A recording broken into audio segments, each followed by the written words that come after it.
Welcome back to another episode of Legendary Nights. Another fantastic episode for you, which, as per the last episode, the Durandi Zeus episode, this is going to be more a legendary tale. I mean, these are tales. We call it the tale of, don't we? And this is exactly what this particular one is going to be. We're going to be talking about the tale of Emile Griffith versus Benny Kid Paret. Now, this is a story that many people may or may not know about.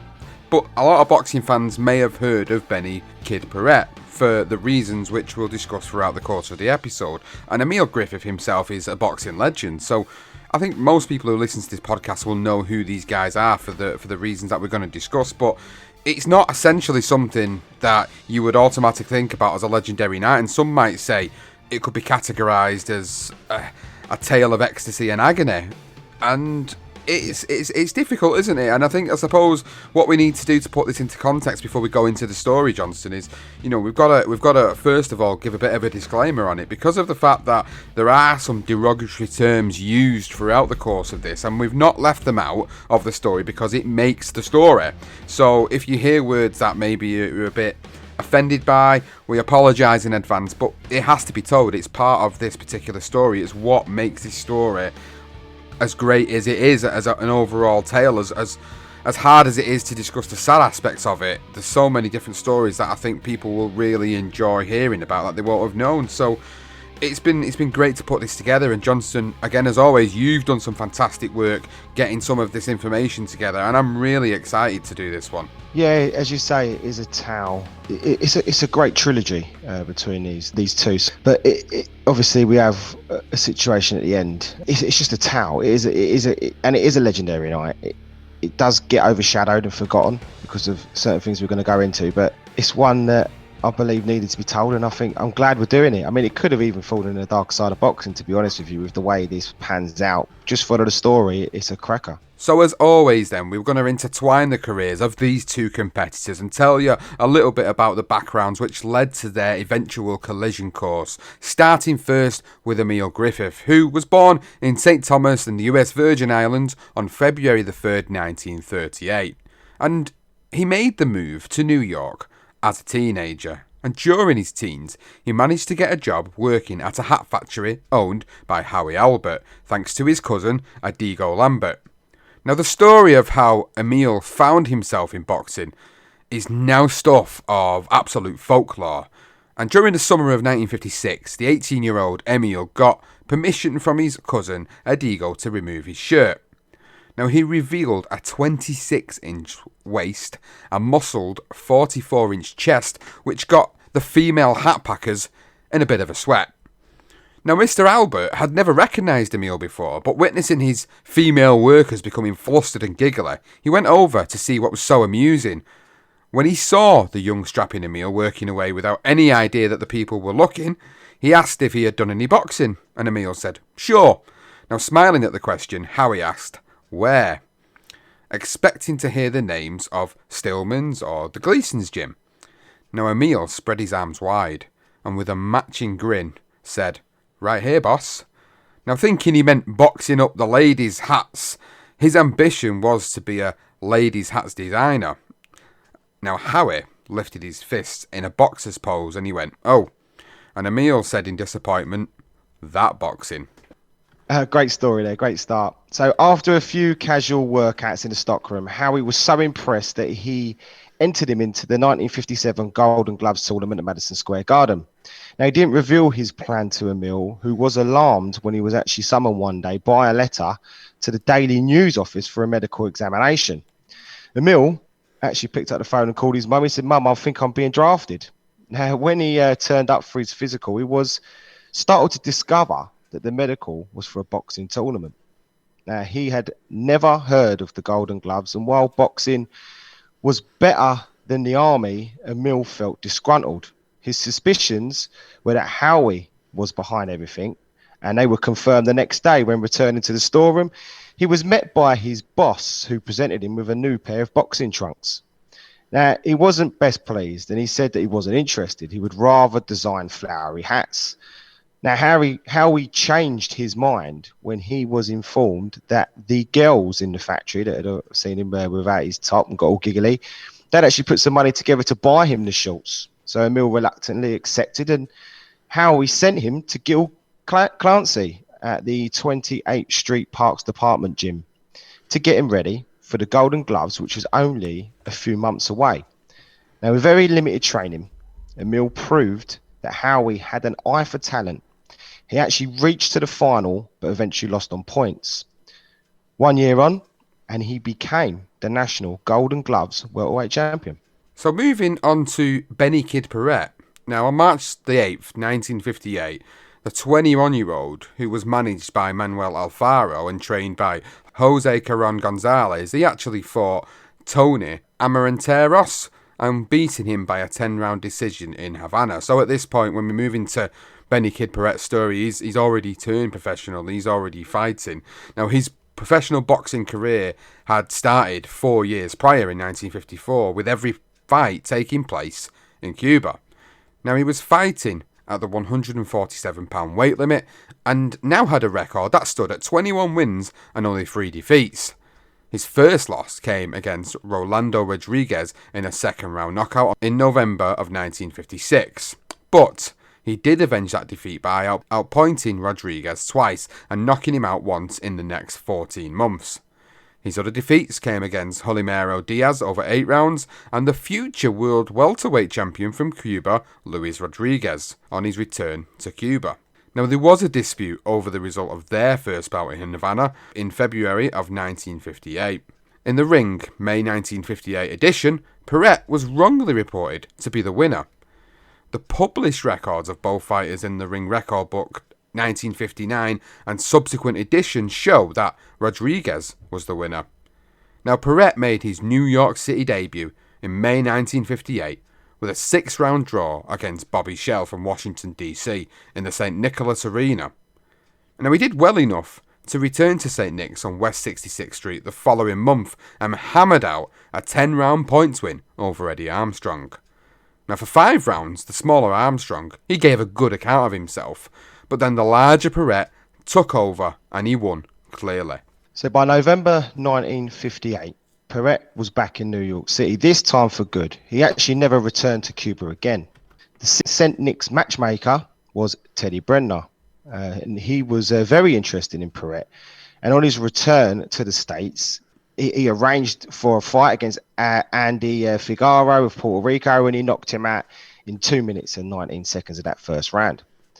Now, at that stage, Paret was actually now beginning to scale in at 154 pounds and looked like he was going to be developing into a middleweight.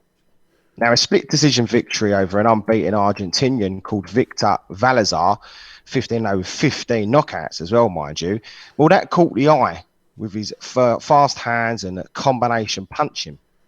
Salazar stayed with him for most of the way, but tried in the final stages in Paret's first ever main event in New York. Ironically, on the undercard was a welterweight named Emile Griffith.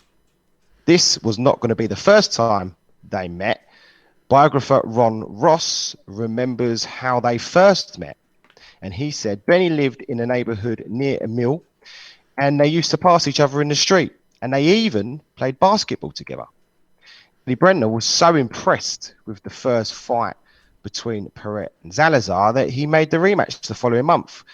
This time, Paret won even more convincingly, and the AP, or the Associated Press, they wrote, "Fast punching Benny Kid Paret made it 2 straight over Victor Salazar by soundly whipping the lean Argentinian in a 10-round slugfest. The Cuban whirlwind proved it was no fluke by earning the unanimous decision. There were no knockdowns in the action-packed fight, but Paret twice staggered his rival and was staggered once himself. Both were bruised and lumped around their eyes."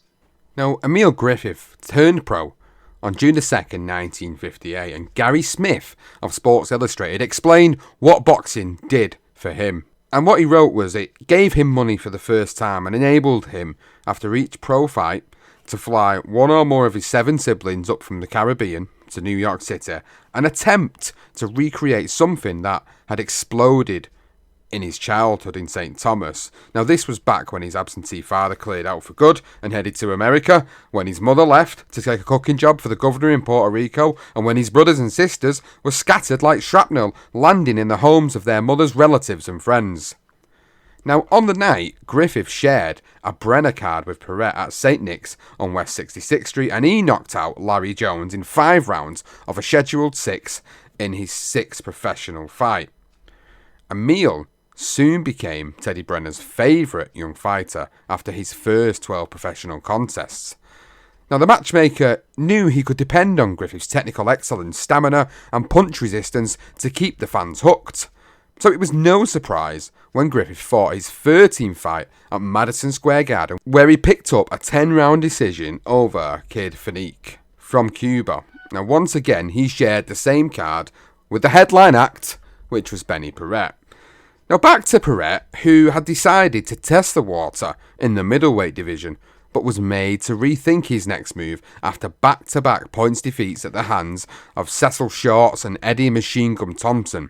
At this time, few would have predicted that Paret would turn into a world champion, but at least his crowd-pleasing style ensured him plenty of work.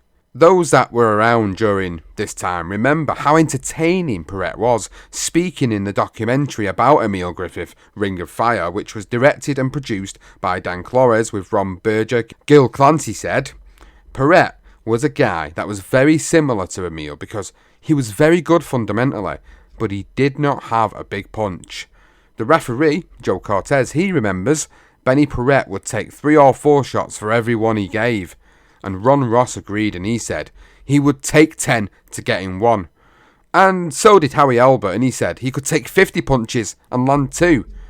The journalist Pete Hamill described his style as having a toughness to him that said, keep hitting me, your hands are gonna hurt, and I'm gonna win.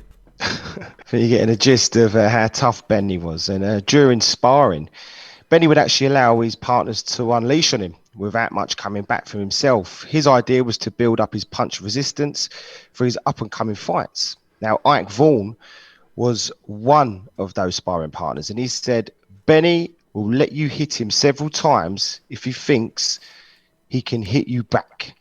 Incredibly, none of his team, they tried to show him any different way of boxing, nor did they reduce the level of those brutal sparring sessions. And his manager, Manuel Alfaro, well, he had taken him from Santa Clara in Cuba to New York and made him a champion.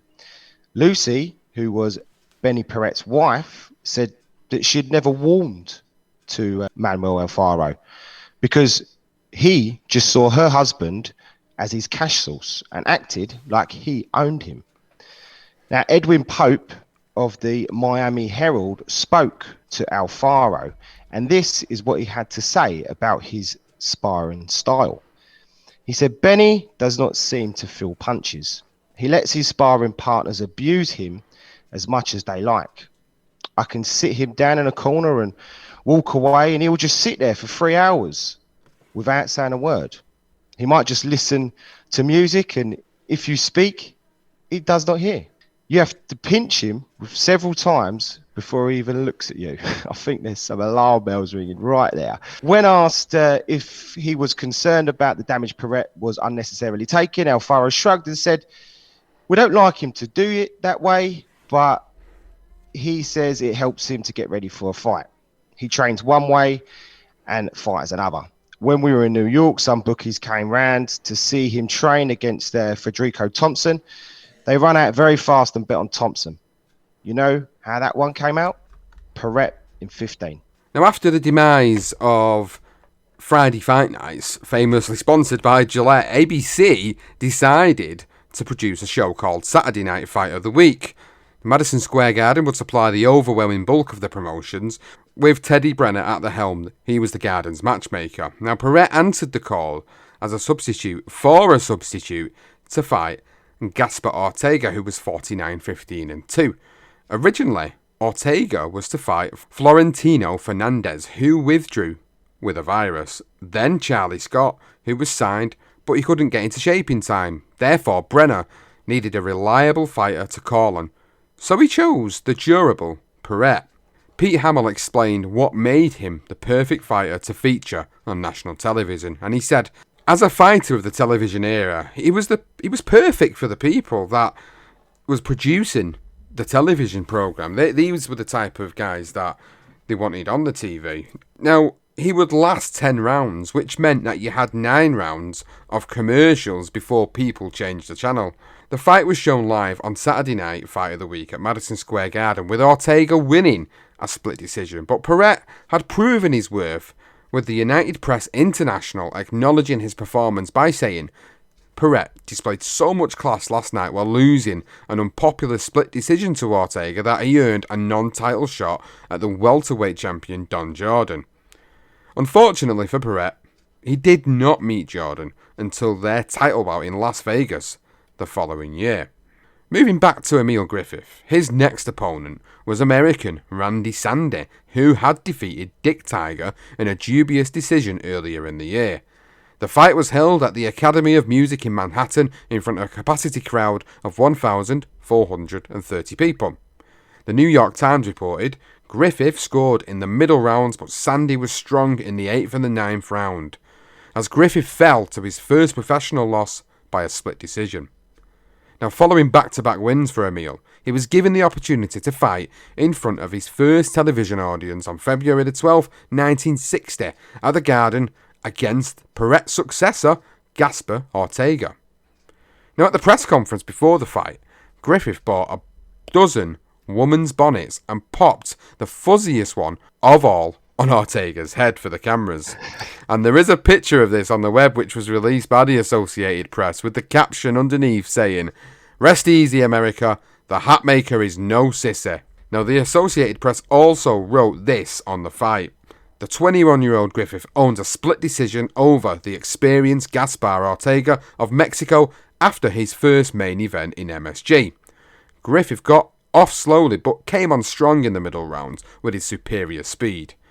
It was a satisfactory performance by a youngster in his first Garden main, a go against a man ranked number 8 among the welters. Just before Griffith defeated Ortega and after Paret lost his controversial decision, he took a trip to San Juan, holding the 1956 Olympian Jose Torres to a 10-round draw. Now, reports that returned to New York suggested Paret, who came in 5 pounds lighter, was unlucky, and Torres, who was of course managed by Customato, a great career profile there, was actually undefeated in 13 at the time.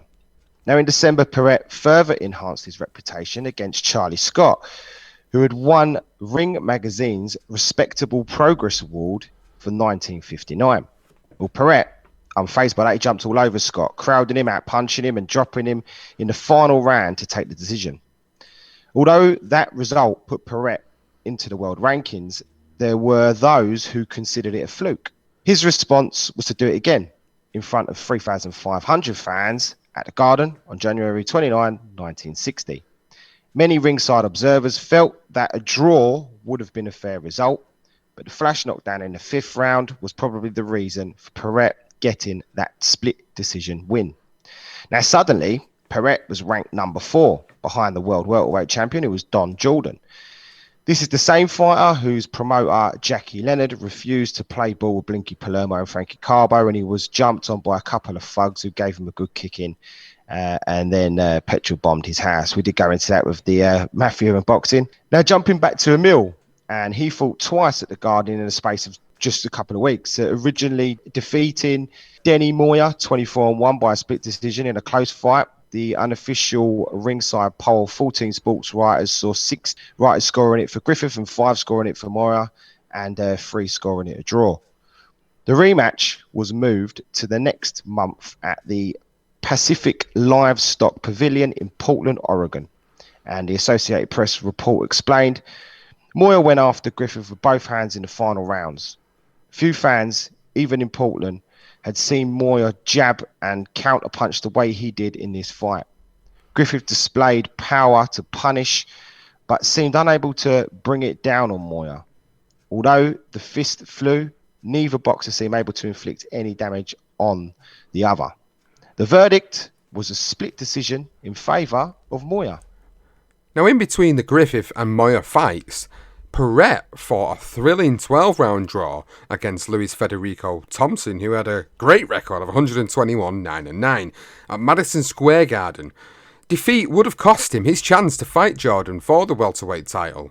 The unofficial ringside poll of 16 sports writers had it very close. 8 for Paret, 6 for Thompson, and 2 scoring it a draw. After the fight, Federico Thompson was adamant that he should get the title shot over Paret, saying, "I have more of a right to the title fight than Paret. I knocked out Jordan in a non-title fight and Paret hasn't fought him. Paret didn't beat me. It was a draw, but I think I won. Either I should get a title fight or a return fight with Paret. I'll knock him out the next time." Now, he threatened a protest to the New York State Athletic Commission, but it would fall on deaf ears, as it was Paret who would be given a crack at the world title. On May the 27th, 1960, Paret challenged Jordan for the world title at the Las Vegas Convention Center, the first world title bout ever staged at the venue. Now, it was also the first title fight in Nevada since 1910, when Jack Johnston knocked out James J. Jeffries in Reno. Now, to boost Paret's confidence, Fidel Castro, who had followed his career closely, sent him a telegram. Benny could not read it, but his manager, Manuel Alfaro, did. And it said, "I won my revolution. Now it's up to you to win your battle." Under the television lights, Paret eased his way to a comfortable 15-round unanimous decision using what the United Press International described as persistent body barrages. It was a disappointing showing from the former champ, but a perfectly executed game plan by Paret. National Boxing Association President Anthony Massaroni said after the fight, "Paret's first defence will be against Federico Thompson, and the winner of that meets Luis Rodriguez. That has been the NBA's plan for some time, and that is the way it's going to be." So while Paret was collecting his first world title, Griffith recovered from his second career defeat with a split decision victory over Argentine Jorge Jose Fernandez with another good record, 75-3, and that was back at the St. Nick's Arena. Now, it was reported that the crowd of 1,261 booed the decision for more than 5 minutes. 3 chairs were thrown into the ring, and many of the fans who broke up other chairs in the stands were Latin Americans, and they were angry at that decision. Police finally brought order to the arena. And the United Press International also reported again Griffith was the speedier performer throughout the bout, but the stocky South American landing the harder punches, and it was an excellent fight throughout. It would seem that Griffith was given a favourable decision, especially after 10 of 13 sports writers actually scored the bout in favour of Fernandez. 2 scored it a draw, and only 1 for Griffith. Definitely got away with one there. Emile felt like he did enough. He actually said, I know I won and I'll prove it anytime he wants to fight me again, next week if necessary. The decision from this fight had a knock-on effect for Paret's next, when Teddy Brenner, who was hoping to match the winner with Paret in the non-title fight at the MSG on July 12, 1960, actually had agreed to an immediate rematch due to that controversy of their first fight. Now back to Paret, and Paret was then matched against a guy called Gannett Hart in the first non-televised Garden main event in 9 years on that July 12th. Now, in front of a gate of 4,500, Paret landed a right hand to Hart's jaw, sending him to the canvas in the 6th round and ending the bout. After the fight, Hart said, "When he hit me, the lights went out. And when they came on again, I found myself being counted out." Paret's manager, Manuel Alfaro, spoke about the potential big name fights in the horizon. And he said, "We're interested in Sugar Ray Robinson, Gene Fullmer, Paul Pender, and Carmen Basilio in an overweight match, of course." 2 weeks later at the Garden, it was down to Emile Griffith to put the controversial victory against Jose Fernandez to rest. The Associated Press wrote, "Emile Griffith showed dazzling footwork and speed of hand, winning a unanimous decision over Fernandez in a non-televised bout at MSG. There were no knockdowns in this hard-fought rematch. The New Yorker jumped into an early lead, prancing around the ring and then opening up with quick combinations. After the 6th round, Fernandez lost the initiative to Griffith, who began to speed it up again. Now all three judges scored the fight 5-4 to Emile Griffith. Benny Paret fought another non-title fight on August the 16th against a mutual opponent of Emile's in Denny Moyer, the number 4 ranked contender in the welterweight division at the time. It was lucky that there was no title on the line, as Paret actually lost a very close decision.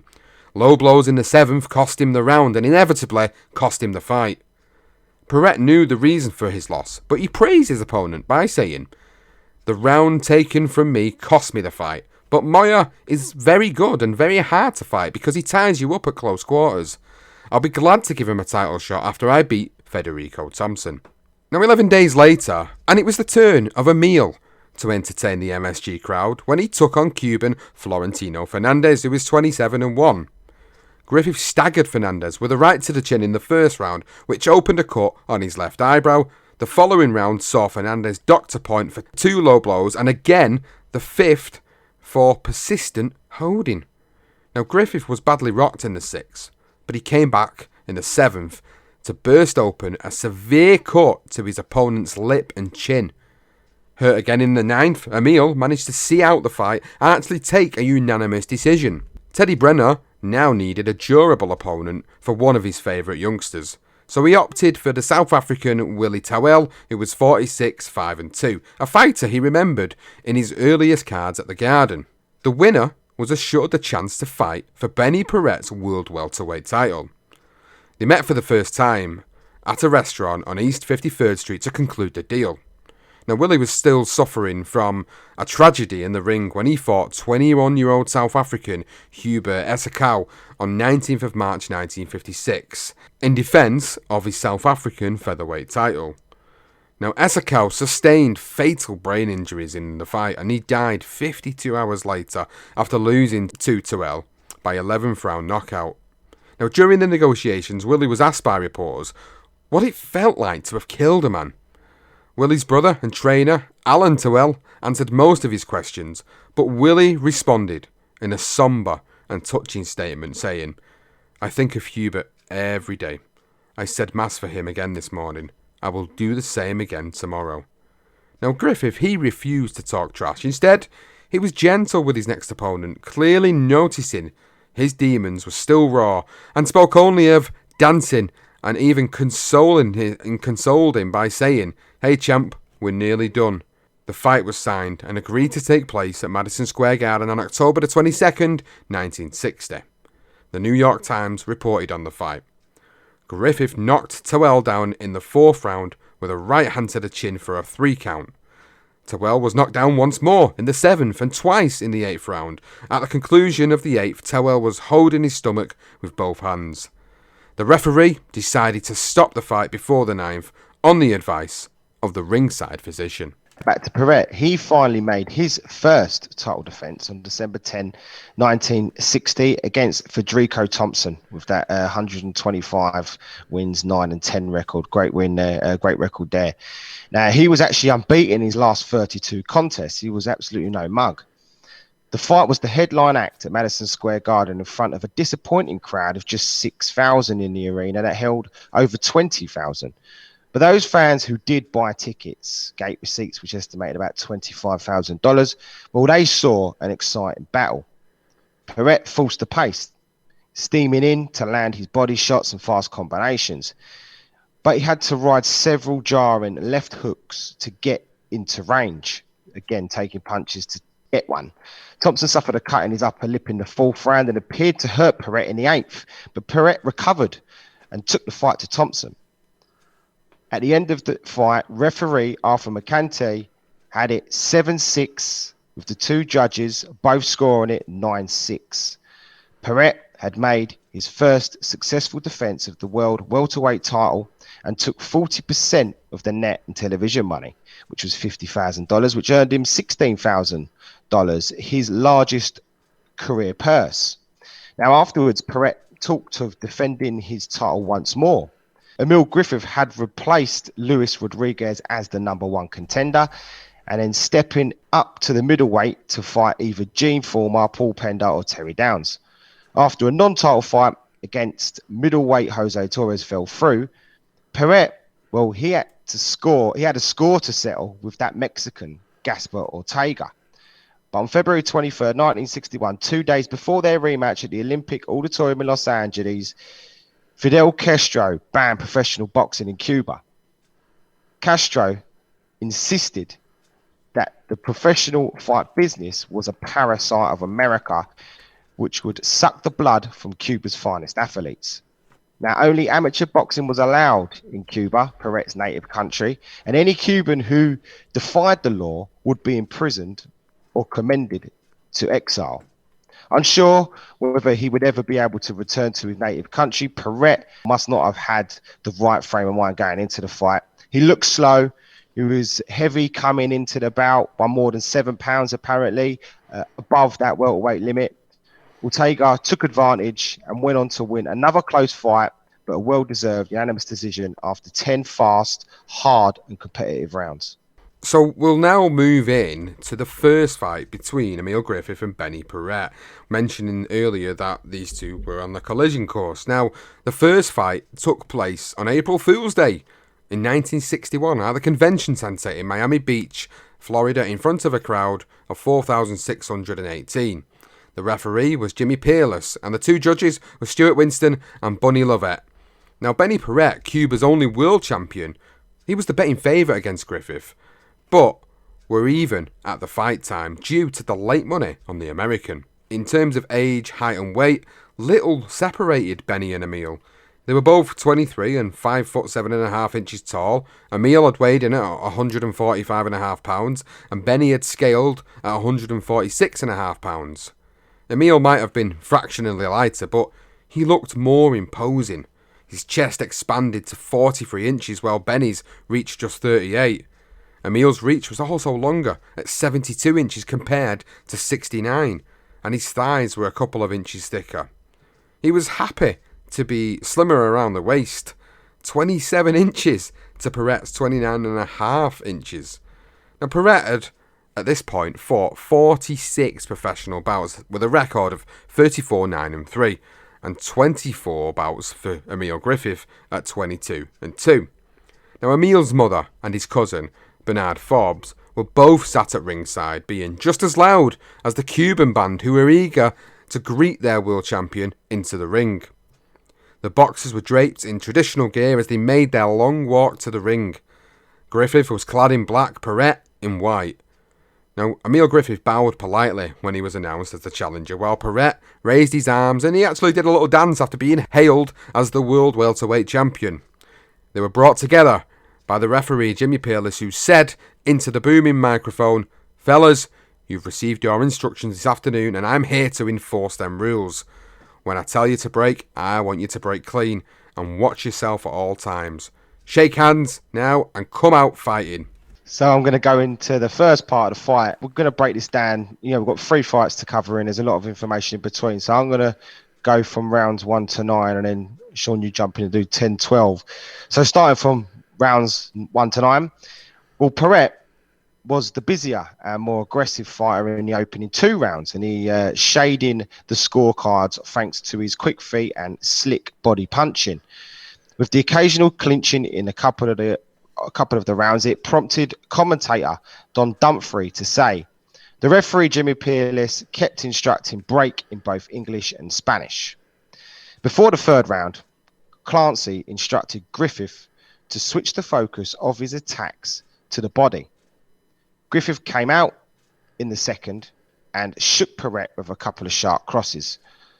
Dumfries suggested they're starting to hit harder. In other words, the fight was starting to liven up. In a big round for the challenger, he landed 2 left hooks and a short right uppercut that split Paret's left eyebrow. The 4th was even, but the 5th went to Griffith, as 2 sweeping right punches again hurt Paret. He also pushed the champion back onto the ropes and outworked him on the inside, ending with a flourish as he landed lefts and rights to Paret's jaw. Griffith seemed to take a rest from the 6th to the 9th, which allowed Paret back into the fight, and the champion stole those rounds with work rate alone. Now, Dumfries, well, he told the audience as we approach in the 10th, there's a lot of science in this fight if you watch them in close. I would say it's a pretty close fight right now. Even if the champion has definitely taken charge at this point, both boys are pacing themselves to go the full 15. Moving into rounds 10 to 12, warned by Clancy that he was losing narrowly, Griffith edged the 10th round despite taking a massive left.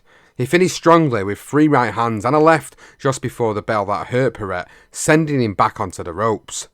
Griffith was back in the fight and Dumfries yelled, "Listen to the crowd."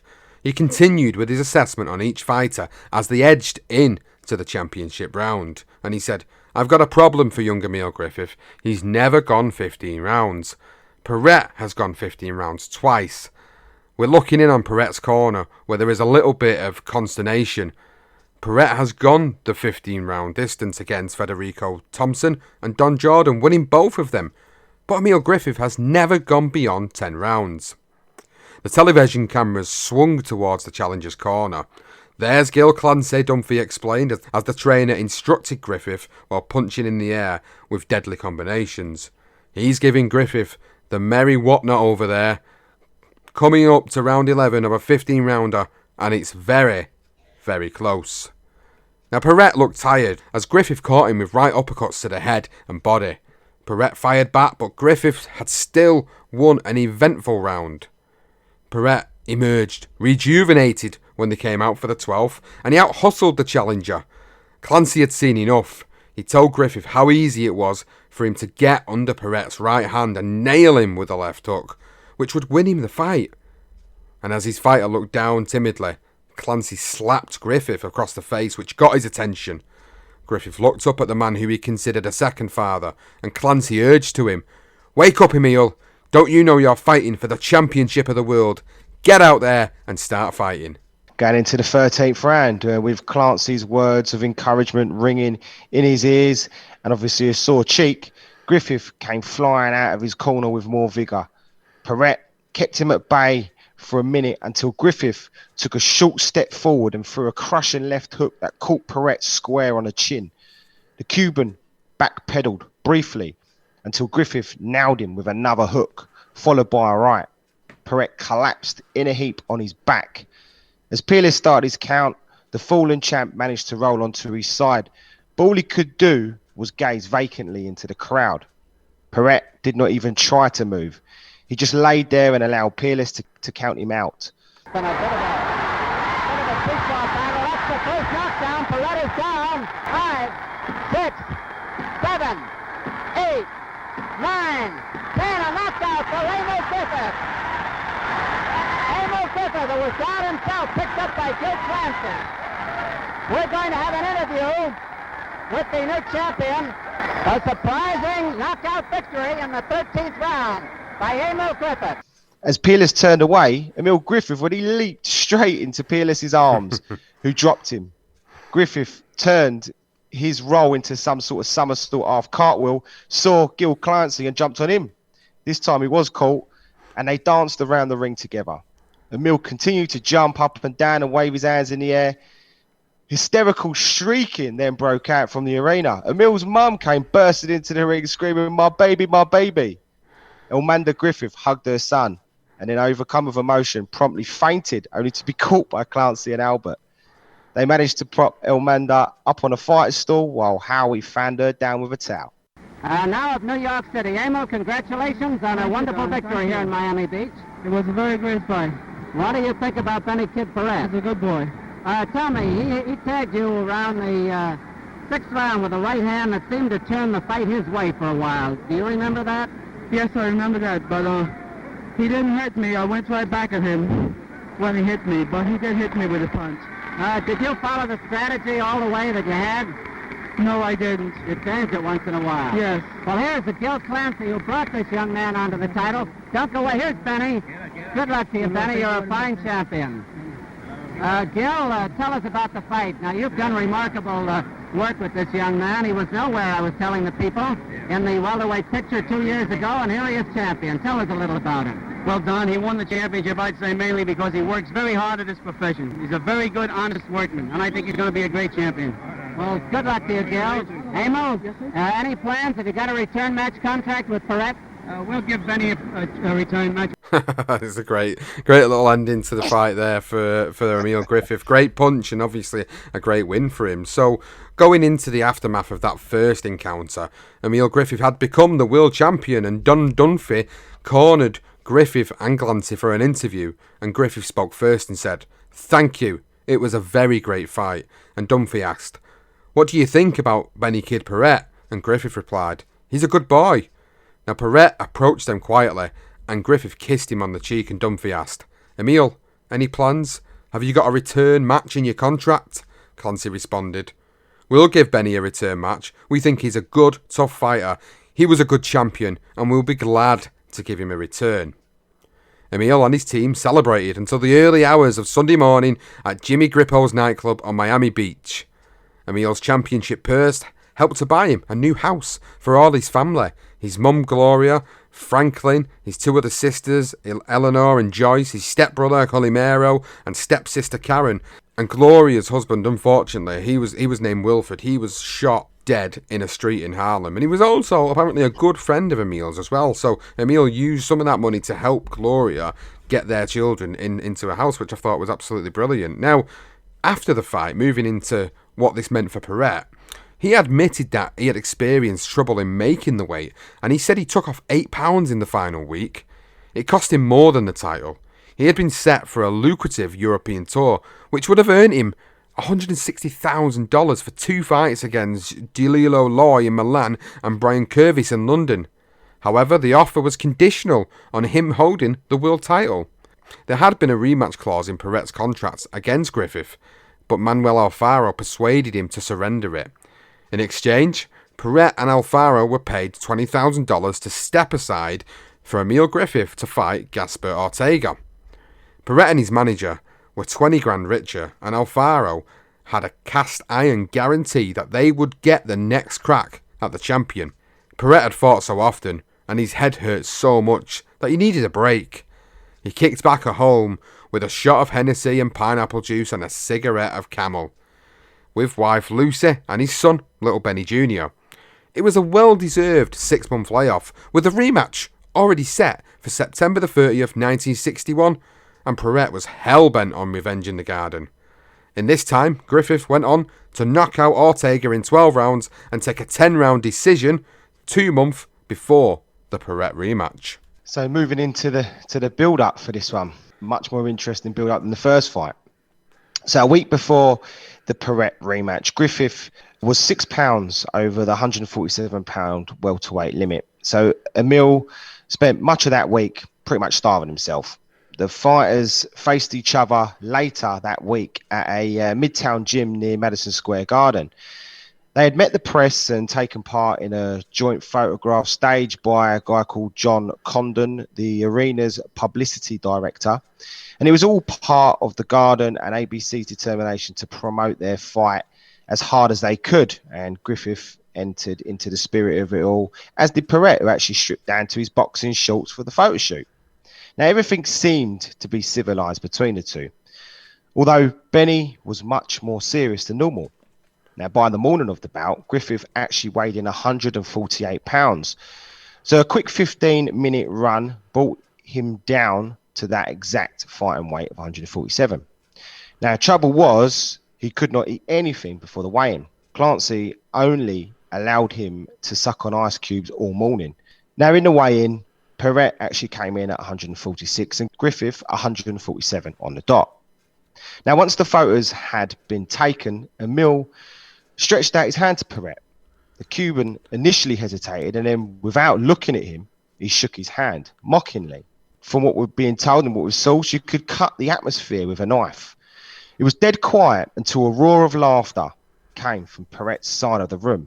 He was acting up in front of his team and portraying the motions of a camp man. So the Spanish reporters asked Paret what he was doing, and so he mimicked the tone of Griffith's soft voice and said the word Maricon, Maricon.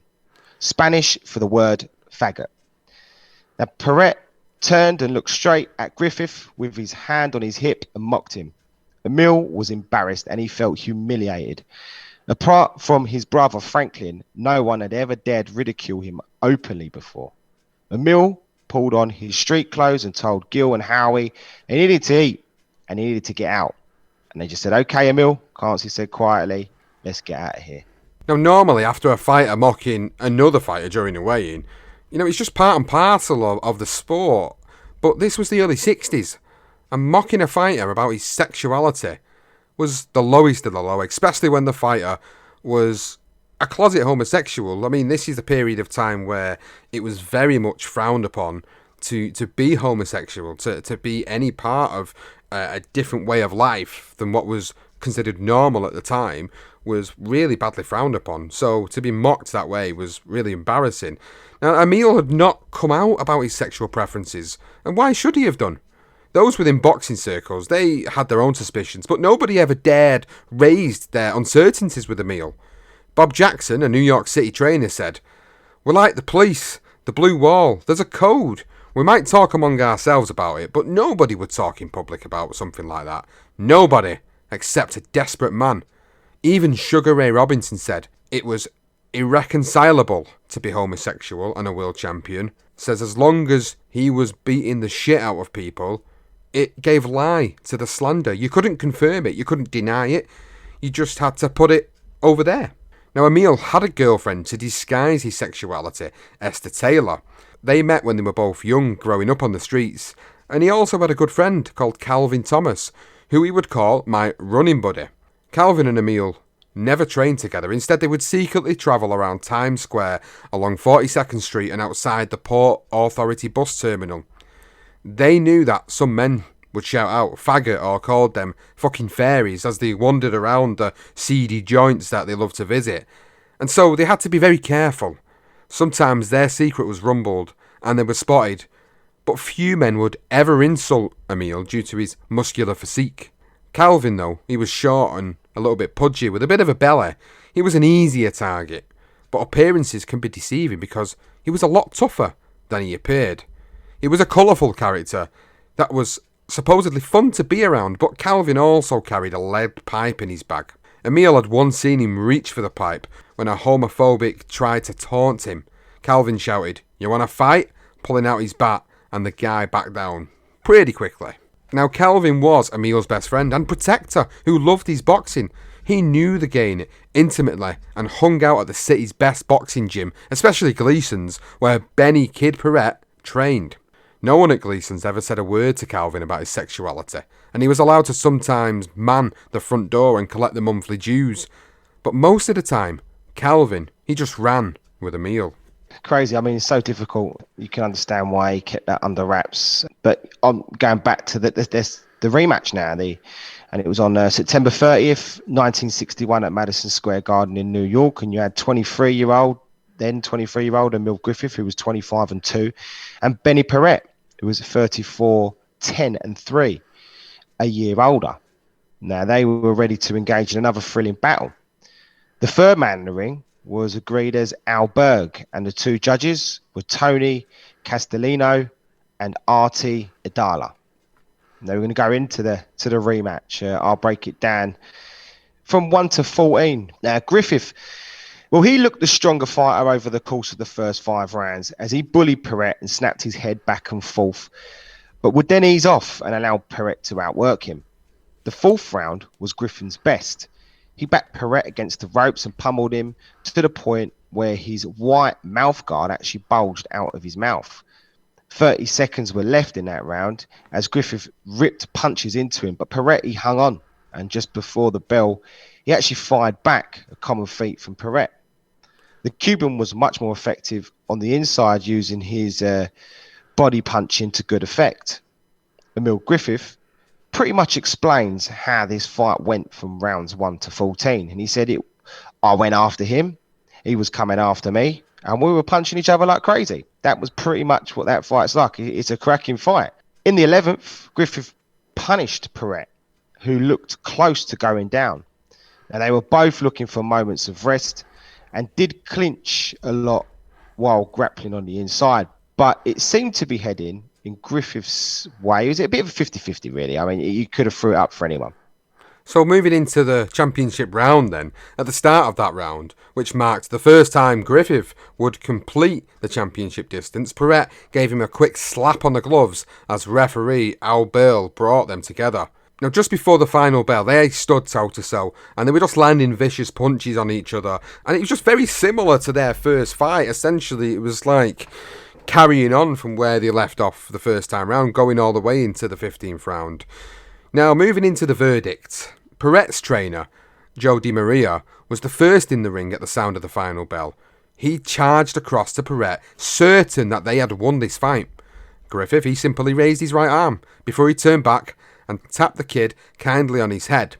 He had fought with dignity and discipline, apparently having forgiven Paret's behaviour at the weigh-in. The Cuban, in turn, remembered his manners. He stretched out his arm to Clancy and Albert in acknowledgement of a hard fight. Johnny Addy announced the split decision. Judge Tony Castellano, 8-6.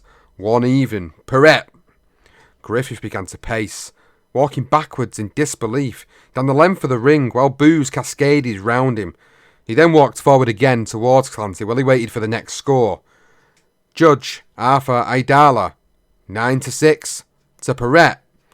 Benny Paret jumped up in the centre of the ring. By the time he had landed, Griffith had arrived to embrace him briefly before departing out of the ring as Addy made his last announcement. Referee Al Burl, 8-6, 1 even. Griffith. DiMaria and Alfaro raised Paret on their shoulders to celebrate, while Griffith, swallowing his hurt, returned to the ring to congratulate the new world champion again.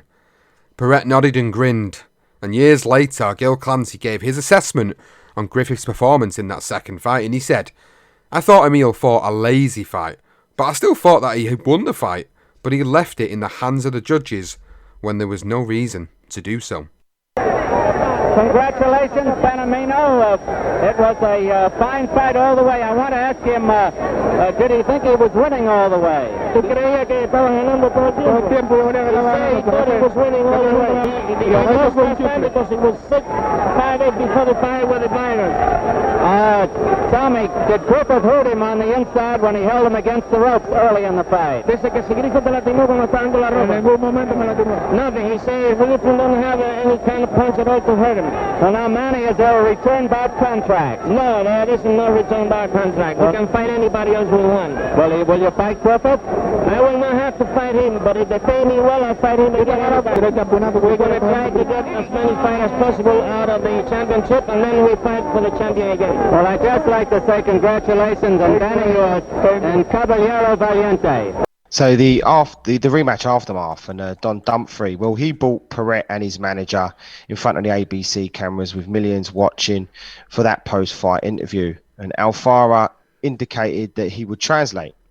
And Dumfrey asked, "Tell me, did Griffith hurt you on the inside when he had you on the ropes early in the fight?" Paret shook his head disapprovingly as Alfaro spoke in Spanish. The kid answered quickly, "Nothing." Alfaro then said in English, he says Griffith don't have any kind of punch at all to hurt him.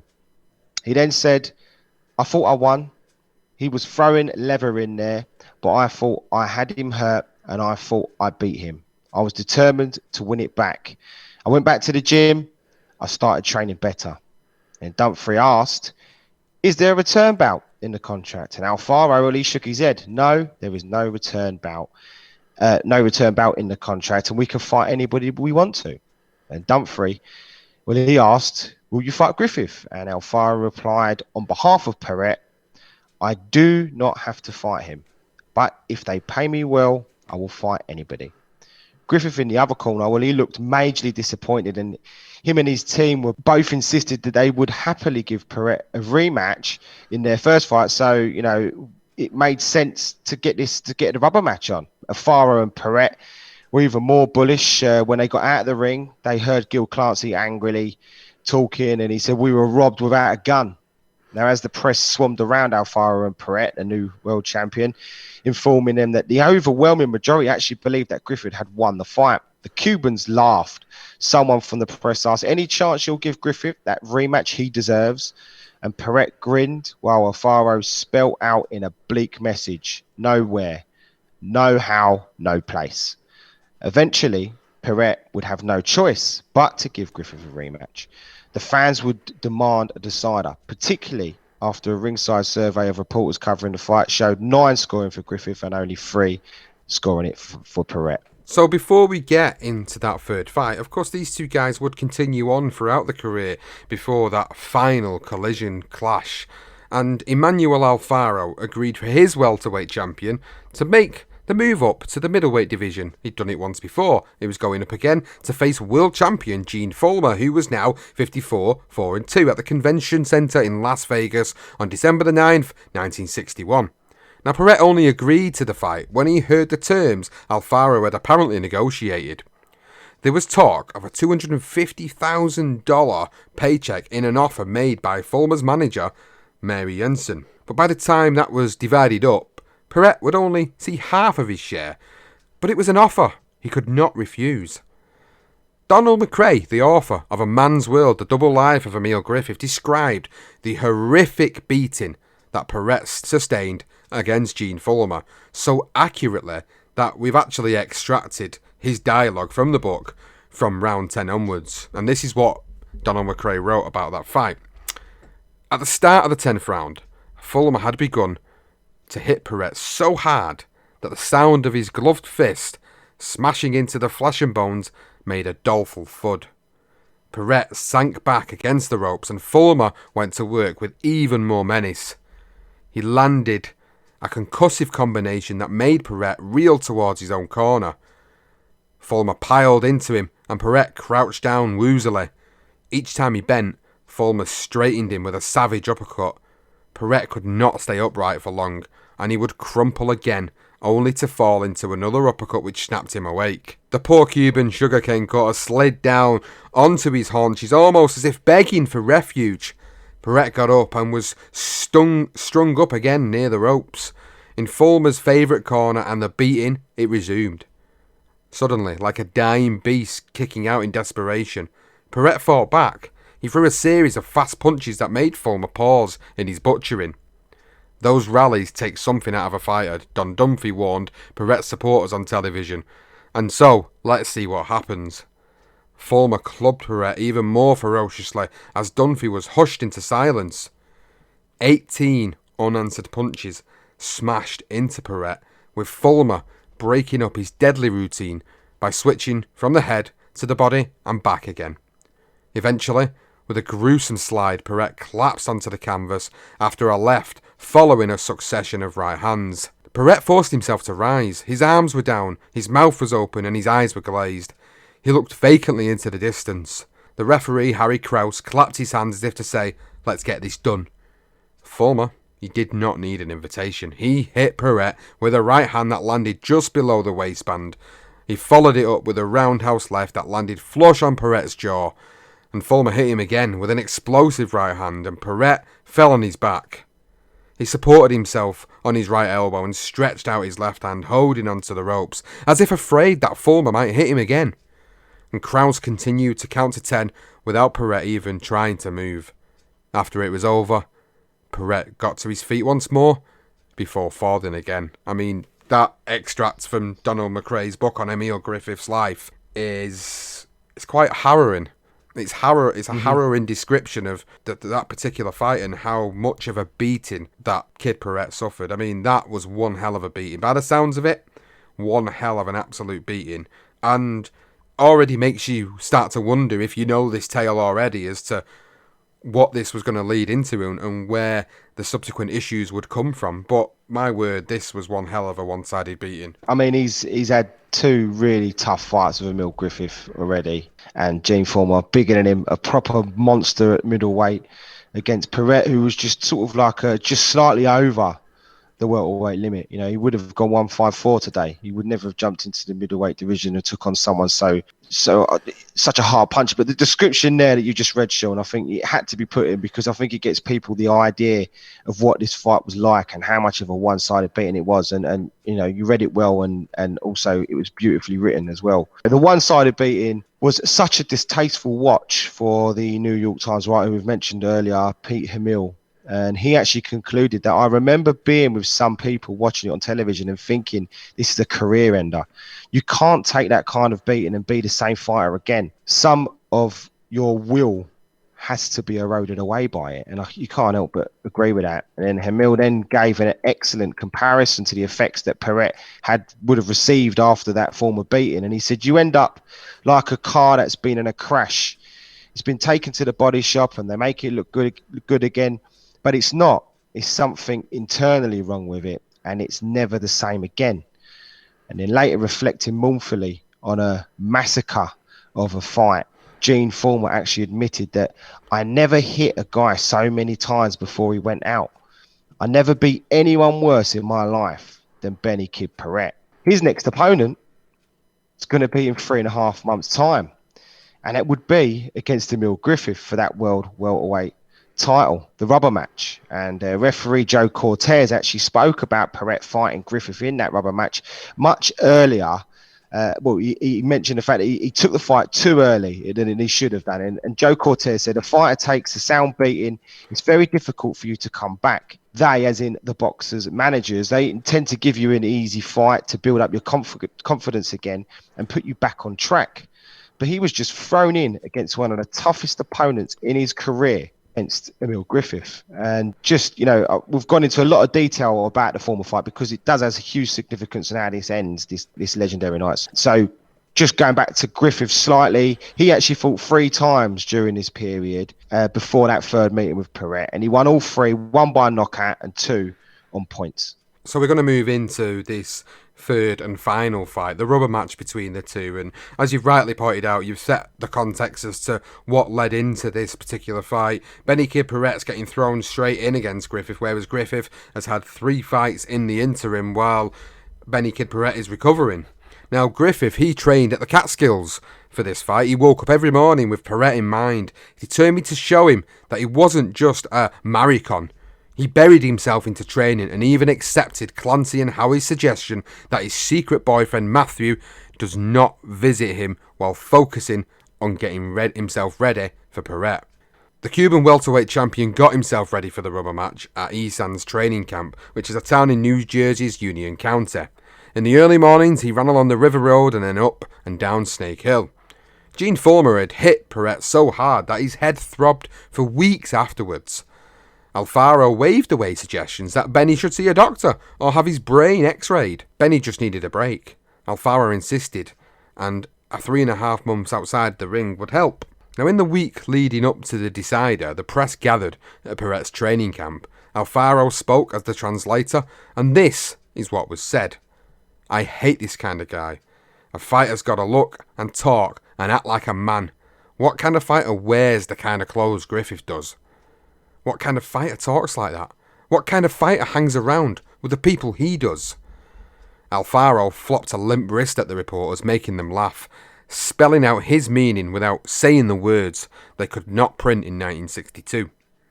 Paret continued talking in Spanish, prompted by his manager. Where I come from, it's important to be a proper man and a proper fighter. When I was a kid, I wanted to be like Kid Gavilan. He was a real fighter. And more than anything else, he was a real man. He knocked out men and loved women. The New York Daily Post described Paret's mood in the paper that week, and they said, in the tiny airless cubicle at Eason's training camp, his hatred of Griffith was direct. But it wasn't simple. Before the reporter left, the fighter said to be sure to be at the weigh-in Saturday morning. It should be fun, Paret said almost grimly. Oh dear. And so Dr. Alexander Schiff of the New York State Athletic Commission, well, he checked both fighters' blood pressure, their pulse rate, reflexes.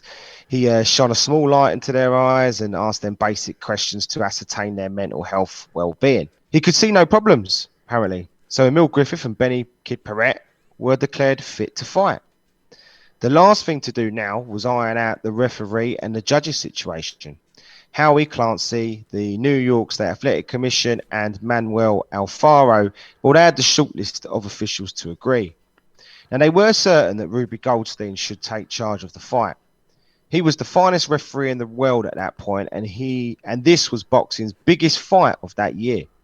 Alfaro moaned about Goldstein's tendency to be too cautious and reminded everyone that in Paret he had a fighter with extraordinary punch resistance. He did not want Goldstein stepping in too soon, as he had done when stopping Cassius Clay's fight with Sonny Banks.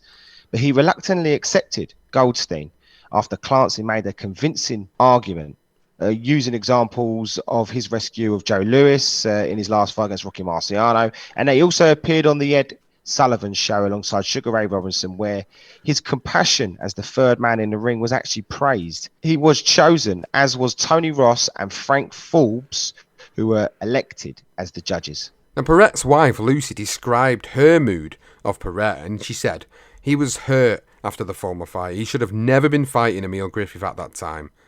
Now, while Lucy worried about her husband, Emile Griffith was in fear of what Paret might do at the weigh-in. Emile told Clancy, "If he says anything to me before the fight, I'll knock him out." Now, Clancy came down on him hard, warning him that he would ruin 5 weeks of brutal work if he lashed out too early at Paret. The commission would fine him, and they could even ban him from the ring. He needed to control himself. On the day of the weigh-in, everything seemed to be running along smoothly. That was until Emile stepped on the scales. Clancy shouted, "Watch out!" But it was too late. Benny had already slipped behind him, wriggling his body, thrusting his pelvis and grabbing Emile's arse. Emile turned around and Paret waved a finger at Griffith, reached out to touch him and spoke in his own language. But it was basic enough for Griffith, who understood some Spanish. "Hey, Maricon, I'm going to get you and your husband."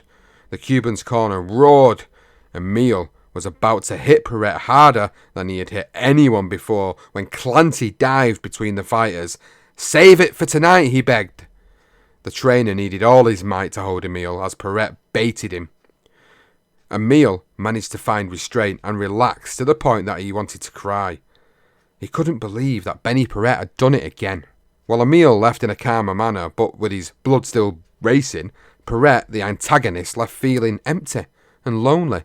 He remembered how just 4 days before he left for his training camp, his pregnant wife Lucy had held him when he had cried.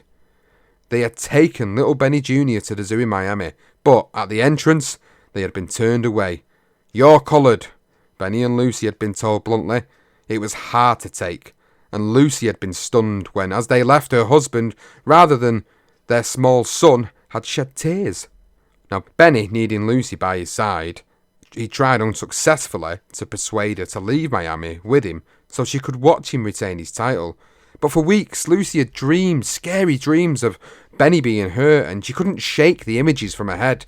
She kept her feelings secret. And Paret unexpectedly telephoned Lucy the night before the fight, and she remembered. "He called me the night before the fight and said that he didn't feel good, and he didn't want to fight. But Manuel, Alfaro, said that he had to fight." Lucy asked, "Can they not do anything? Can they stop the fight?" Benny Paret replied, "No, because there's too much money that's already gone in. I've got to fight." Now, Paret had already decided that the rubber match will be his last prize fight, but I'm sure he would have never dreamed of what would happen next. Oh, it's chilling, isn't it, that phone call? I mean, his wife, that documentary with Emile Griffith's life is on YouTube. You can go and have a look at it, and you can actually see Lucy describing the conversation she has with her husband just before he goes into this fight. And it is quite chilling to think everything, all the alarm bells are ringing there, and just shows you how poorly managed Benny Paret was managed. So come to the morning of the fight, and Griffith and his boyfriend Matthew, well, they walk through Times Square, where men, women, drag queens, hookers, junkies and shop owners apparently all called out to him, wishing him good luck, champ. Now, normally he would have stopped and spoke to his fans, but this time he just raised his fist to his people and walked on, because he would be fighting for them too. Now, following the shenanigans at that weigh-in, it had been hard for the press to know how to write about the incident, knowing that homosexuality was forbidden territory on the sports pages. So Howard M. Tuckner of the New York Times, he made an attempt, reporting cautiously that the challenger had been subjected to a slur about his sexuality. Now, unfortunately, just before 9 p.m, while ringside at Madison Square Gardens, Tuckner, well, he was enraged with the idiots working in the New York Times. The Times subheaders had actually replaced the offensive word of homosexual with the meaningless phrase unman. Tuckner could not believe it. And on his way to the fight, he had picked up the paper and by that byline, it read Paret had accused Griffith of being an unman. And Tuckner, well, he shouted out in disbelief at his closest associate, who was at the New York paper at the time, and that was Pete Emile. Unman? What the fuck is unman, he said. A butterfly is unman. A rock is an unman. This is, again, it's going back to the time, isn't it? Like homosexuality, it's a very sort of dark topic to be talking about at this time. It's forbidden. You're not allowed to speak about it. You've got to be careful about how you report on it. And this guy felt like he had the right and appropriate way of reporting on it. And someone just comes along and decides, you know what, we're just going to change this word slightly because it's too offensive. I can understand that, but still, it's unman. Unman. What the hell is unman? It's a absolutely piss poor choice of a word, isn't it, to be able to describe that situation. But it leads us nicely into this rubber match, and we are going to break down this particular fight. We are going to go through the rounds as we always do. But just before we do that, the blue nicotine fog, as Pete Hamill called it, of 7,600 men in sports coats and ties descended over the ring at the old Madison Square Garden. The champion was dressed in a beautiful white satin gown with the name Benny Kid Paret stitched in black on the back. His challenger wore a gold robe with Emile Griffith printed in stark letters. After a rousing rendition of the national anthem and Johnny Addy's grand introduction of both Griffith and Paret, Ruby Goldstein called the two fighters towards him. Goldstein repeated his instructions of a good clean fight and asked them to touch gloves, but Griffith just backed away, evading any contact with the man who called him a maricon. So going into the fight then, rounds 1 to 2. They started cagily with 30 seconds of basically jabbing and feinting each other. And Griffith then landed a sharp combination, a left jab and an overhand right. Paret tucked in, crowding his opponent and tried to slow him down with some of those early body shots. Griffith pushed him back and landed a solid right that rocked the kid's head. Griffith was much sharper and more accurate. He looked deadly serious as he backed up the champion and shook him with another right hand. Griffith bullied and he pummeled Paret again in a second, with the Cuban relying on counters to reduce the aggression. Don Dumfries sensed there was something different about Emile Griffith at the end of that round, and he said it looks as if Griffith is trying to go for the knockout, while Paret is hoping to win on a decision, as he did the last time. Then returning to his corner, Paret pushed the white gum shield out of his mouth and he sat down heavily on the stool. Joe Di Maria, his trainer at the time, tried to reduce the swelling on the right side of Paret's face. So moving into rounds 3 to 5, the third was worse for Paret. A small cut began to weep beneath his puffy eye, and as he absorbed more punishment, Dunphy wondered if the damaging effects of the former fight could be seen in Paret. Griffith's punches looked vicious as he brought new malice to his work. Paret was more effective after a minute's rest, and the fourth round was an intense affair as they swapped hard combinations. For the first time in the fight, the champion snapped back the head of his old rival with an uppercut. The Cuban was soon backed up again, and he began to bleed above the cheekbone. Dunphy had suggested that Paret's a good game fighter, and he sometimes appears hurt when he really isn't. The champion began the fifth more brightly, but midway through the round, he walked into a short left that stunned him.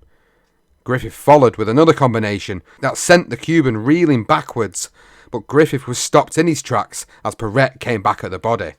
They finished the round by trading blows. Moving into rounds 6 to 9, and in the sixth it was Paret who began to land more blows in Griffin's stomach, and his jab was suddenly more accurate and aggressive. Griffin retreated slightly and began to box more cautiously. He scored a few solid punches and Paret was back on the ropes, but landing the cleaner blows.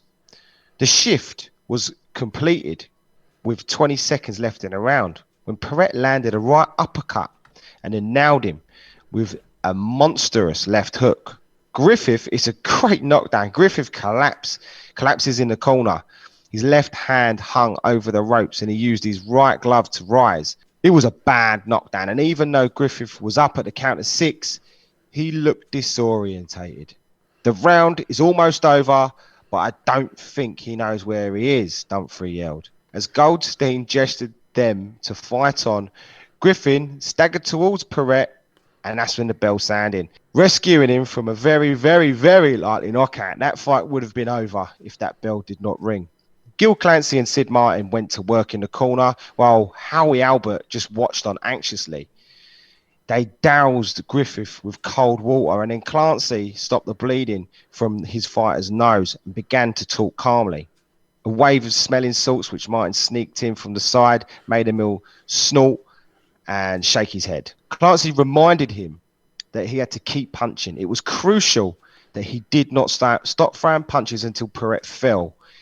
He got in Emile's face and he actually shouted, "Emile, look, when you go inside, I want you to keep punching until Paret holds you or the referee breaks you. But you keep punching until he does that." Griffith, held and he grappled and he pushed and he did everything he could early in that 7th round as he waited for his head to clear, which it did. And Paret went searching for that knockout. He missed by wild shots, and Griffith by now had completely recovered. They swapped blows at the bell, and Griffith pushed Paret angrily as they parted to their corners. Griffith edged the 8th and the 9th rounds as they both took a little breather between punches, but each time that bell rang, they pushed and they shoved each other after the bell. Rounds 10 to 11, Paret landed a low blow to start that 10th, but after being reprimanded by Goldstein, he raised both arms above his head in apology. It was a reminder of the needle between them. Griffith stalked Paret with increasing malice as he began to hit him often as punches rained down on him. Paret's mouth opened involuntarily and his head sagged. One blow after another connected with a shuddering force as Griffith picked his punches carefully. Paret survived and Griffith eased off for the rest of the round and much of the 11th. Before the start of the 12th round, Paret, as usual, was up first. He danced slightly while waiting for the bell, and Griffith remained on his stool until the bell rang. So moving into round 12, they both went in search of the body, but Paret held more often, and the referee had to instruct them to break. Dunphy said, unknowingly, they seemed to be pacing themselves for what might be a furious finish. 2 minutes left in this round. Griffith forced Paret into a corner, but the Cuban escaped.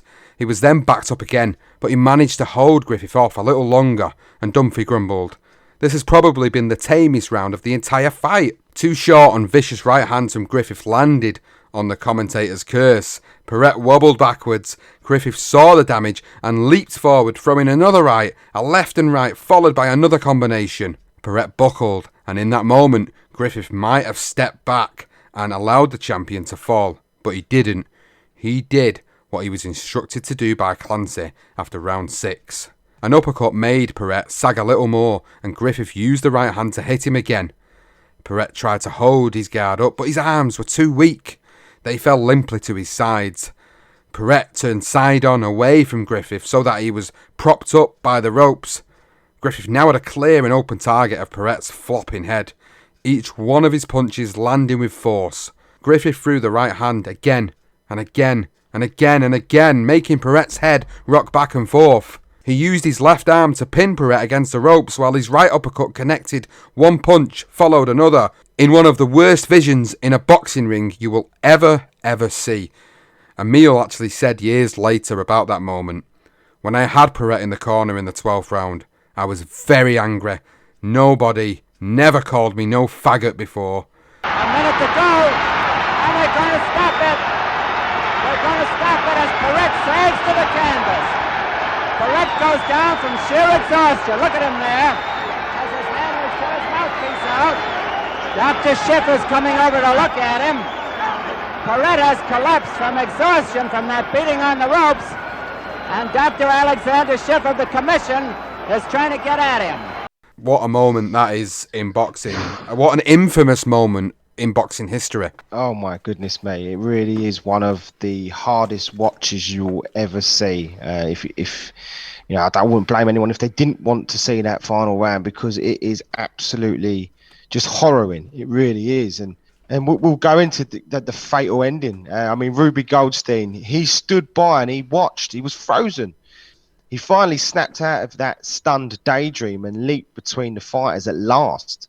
Now, Benny Paret, he slid down His eyes began to close. His right arm was trapped against the ropes while his left spread out in a surreal crucifixion. It really is. It's horroring. It just sends goosebumps.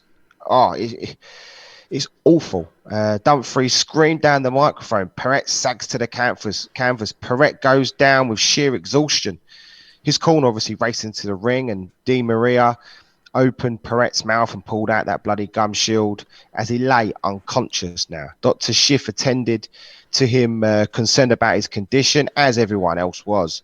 Johnny Addy announced the winner by knockout while Paret was on the canvas, still unconscious. The welterweight champion of the world, Emile Griffith, as if he didn't know. The new champion raised his arms and smiled happily with Gil Clancy at his side. Then, noticing what was happening in the opposite corner, his face changed. Griffith walked over to check on Paret, but he was refused access. At ringside, Caspar Ortega, who had fought Paret and Griffith, was distraught at the sight of a counted 23 unanswered blows. He actually began to cry, and he speaks about this in the documentary, and even talking about it years on, he breaks down. It's so sad for him to even talk about. In the middle of the ring, Don Dumfries, not understanding Paret's condition, he actually began an interview with Emile Griffith. I want to congratulate you, Emile, but we're all holding our breath to see how Benny Kid Paret is.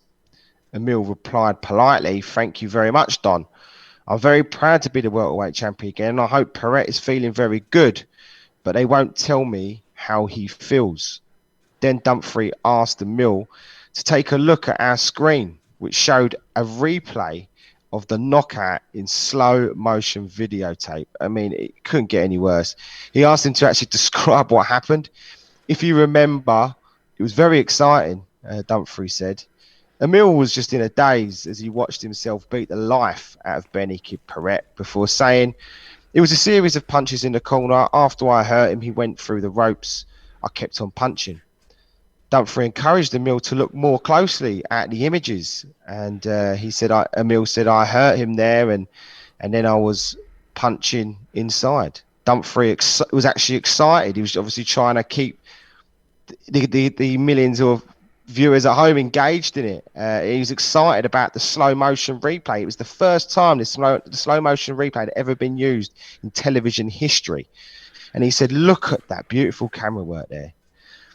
Everyone in the whole stadium fell silent as they watched in absolute horror, while Emile repeated himself, "I just kept punching, I just kept punching." And it's a surreal moment to watch, it really is. Silence fell over the ring, and a colleague mumbled to Pete Hamill, "I think we just saw a gay murder." Journalist Norman Mailer was also in attendance that night in a ringside seat, and he wrote, "As he took those 18 punches, something happened to everyone who was in a psychic range of the event. Some part of his death reached out to us. As he went down, the sound of Griffith's punches echoed in the mind like a heavy axe in the distance, chopping into a wet log. Paret died on his feet. Paret was taken to hospital where 2 blood clots were found. The first one was on the left side of the brain and the second on the right. On the surface of the brain, there was clear evidence of bleeding. Both clots were drained of 8 cubic centimetres of fluid. They had also found evidence of swelling of the brain. Now, for hours just after the fight, Emile tried to gain entry to Paret's hospital room, but he couldn't get in, so he raced down the street and ended up on 42nd Street, where passers-by who've heard the news showered him with insults. He told the press 2 days later, "The last 2 nights, I just sleep and wake all the time. I don't know if I even want to be champ now. It seems like it just means trouble. I wanted to win the title back, but not like this. It's turned into a nightmare. I'm sorry about Paret. God knows I'm sorry about Paret." The governor of New York, Nelson Rockefeller, sent a telegram to the chairman of New York State Athletic Commission to order an investigation into boxing, which would start with the submission of full and specific reports on the fight within the next 24 hours. Rockefeller promised that if negligence had caused a homicide, he would refer the case to a grand jury. The chief of police at West 47th Street Station had also instigated his own investigation, and his officers interviewed ringside officials and made further inquiries at Roosevelt Hospital. It was suggested that If or when Paret died, they would take further statements to decide whether a homicide had been committed. Emile Griffith could possibly be charged with murder. Attention's now turned to banning the sport, with an article in the New York Times arguing that the question everybody is asking is whether the fight was allowed to go on too long. A better question might be whether it, or any other professional prize fight, should be allowed to start. New York State Assembly Max Turshen chimed in and he said, "There's no reason to have this kind of sport in our town. We have such wonderful sports, such helpful sports as golf and baseball and basketball and swimming and all the other types of good and decent sports. There's no reason to have this." Well, everyone trying to point the finger at people. Yeah, I think there's an accumulation of stuff here. But Emmanuel Alfaro, well, he falsely told reporters that at 9 o'clock the previous night on March 27, that Benny had opened his eyes when he turned and moved. He insisted that positive movements were made. Paret was helped to a sitting position and he opened his eyes. Although it was a glassy stare, his eyes closed when he was placed in a horizontal position again. Well, Emile broke down when he read the words from the letters he received. They accused him of being a heartless killer and a murderous faggot. He also had to endure abusive calls from unknown people who asked him how it felt to have killed a man. Benny Paret was still fighting for his life in hospital, and they still considered him a killer. Now, Hispanic fans actually gathered outside Emile's hotel to shout abuse at the devastated world champion. Clancy and Howie convinced Griffith to head up to the Catskills for some respite, and he agreed. When they arrived, Gill read Griffith a quote in the New York Herald Tribune from Willie Towell that had made him feel some release, and it said, "I hope Paret makes it for his family's sake, but mainly for the sake of Emile Griffith." Then on April 1st, 1962, the hospital released a statement. Benny Paret is fighting hard, but his condition has not changed for the past few days. He's still in a critical condition. A day later, it was revealed that Paret had caught pneumonia and his coma had deepened slightly. Then in the early hours of the morning on April 3rd, 1962 at 1:55 a.m., Benny Kid Paret passed away. A black Cadillac took the body of Paret to the morgue where an autopsy was carried out. Nothing come of that autopsy. I think everybody knew how he died and nothing ever happened to Emile. He wasn't charged with murder or anything. But he lay, as in Paret, he lay in the open casket, and over the next day, 17,000 people filled past to pay their respects to the fallen fighter. When the plane landed, because he was shipped off to Miami, where he was to be buried, another 20,000 people arrived at the Albert Funeral Home and slowly walked past the reopened coffin. Now, on the morning of Benny Paret's burial, another boxer, Tony Hunsaker, the heavyweight best known for being the defeated opponent in Cassius Clay's first professional contract, lay in a coma in hospital in Bluefield, West Virginia. He had undergone emergency brain surgery the previous night after he was knocked out in the 10th round by another journeyman, Joe Shotgun Sheldon. Hunsaker's brain had a blood clot similar in size and scope to one of the two clots that had killed Paret. The difference was Hunsaker pulled through. Now, he had become friendly with Cassius Clay, who we know as Muhammad Ali, who had just turned 20, and he actually spoke about the impact these injuries were having on the sport at the time. And he said, "The idea is to fight. I don't like the fact that a guy, Paret, got killed or that Tony Hunsaker is poorly. But this happens every 10 years or so in boxing. We should be more worried about people dying up in the sky. What about all these aeroplane crashes? They kill 100 people every time. I cry like the devil getting on an aeroplane, but I ain't afraid of the ring no matter what's just happened. I'm the next champ." He just has to add that in at the end, of course. Now, thankfully, planes have gotten safer with science. Can the same be said about boxing? Well, that's another conversation for another day. But Benny Paret was buried at the Our Lady of Mercy Cemetery on the remote western fringes of Miami at noon on Saturday, April the 7th, 1962. Exactly 2 weeks earlier, almost to the minute, he and Emile Griffith had weighed in for the final act of their tragic trilogy. Emile sat alone in his hotel room in upstate New York. His request to attend the funeral had been declined. Lucy Paret said, "I don't want him there. I never want to see him again." Emile quit boxing after Howie's wife died not long after Paret. He had had enough of the death that surrounded him. Clancy tried to ease his pain with letters from well-wishers, but nothing worked until a letter arrived from South Africa. It was from Willie Toel. His words broke down barriers for Emile. He was overcome with emotion, but it was enough encouragement to make him return to his old life of boxing once again.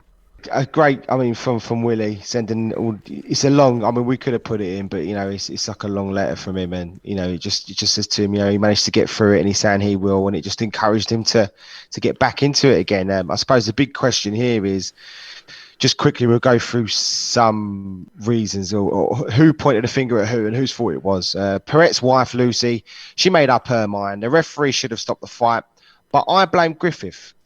He knew my husband was knocked out, but he kept hitting him. He was very mean. I know that Griffith wanted to win, but he shouldn't have tried to kill my husband. Some suggest that Ruby Goldstein was too slow and that he should have intervened a lot sooner than he did. He said, "I don't think there is anybody except for God himself who could have had that much foresight to realise that would have happened to a fighter in that condition." Well, Alfaro, he also blamed Goldstein. He directed the finger to someone else. Of course he would. But others say it was his fault because he should have fought back to that former fight and not allowed him to fight Griffith in the first place, let alone 3.5 months later.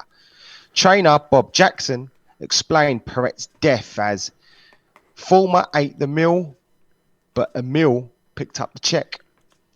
Pete Hamill said this of Alfaro, and he said the trouble was that he fit almost too easily into that stereotype of the manager stroke promoter exploiting the fighter.